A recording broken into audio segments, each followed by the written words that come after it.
Okay, now we're making the second query. And the second query, we need to find dogs who have special diets.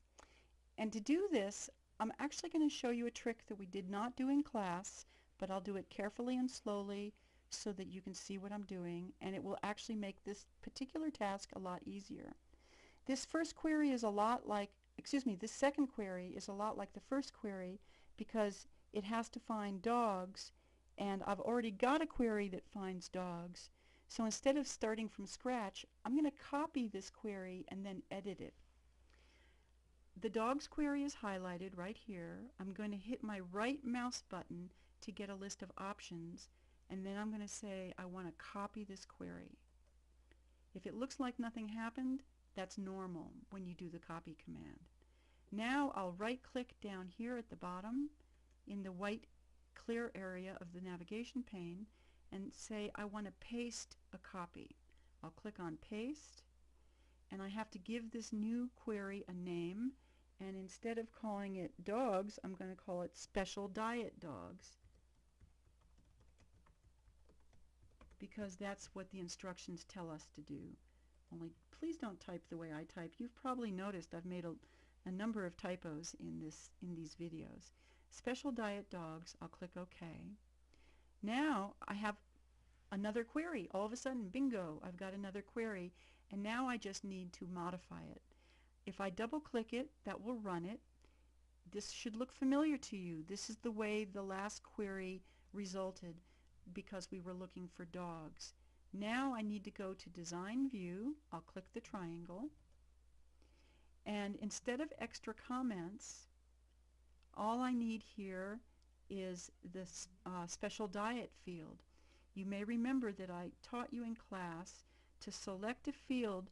You point just above the field name in that little gray area, and you get that black down pointing arrow. You left click with that, and that selects a column, and then you can just hit your delete key to make it go away. I need the special diet field for this query, so I'll double click that. Now I have the three fields that are required in the instructions. I've already got the criteria for dog. Now I need to have an animal that is a dog that also requires a special diet. Now you may remember that the special diet field is a yes/no field. Either the animal needs a special diet or it doesn't. Yes it does, no it doesn't. So to find a dog that needs a special diet, I would type the word yes. Because this is not a text field, I don't have to put quotation marks around that word. When I hit my tab key though, Access capitalizes the Y just because that's what Access wants to do. You don't have to worry about the fact about whether or not you capitalize it. So now I have the two criteria that I need. I'm looking for dogs with special diets, and I have the criteria typed in the proper column to find each thing. Let's take a look. I'll click the Run button, and there I have my two dogs who require special diets.